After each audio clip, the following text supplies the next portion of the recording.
بحيث برضو نتأكد ان مفيهوش مية تماما.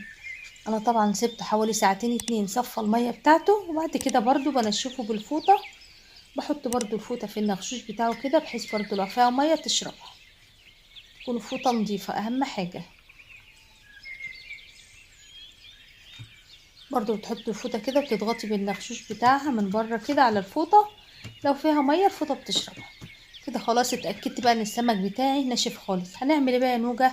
هنعمله مساج. هنيجي برضو من عند السلسلة كده ونضغط عليه، بحيث ان احنا نطر الجلدة بتاعته، ان احنا نفصل السلسلة عن اللحم.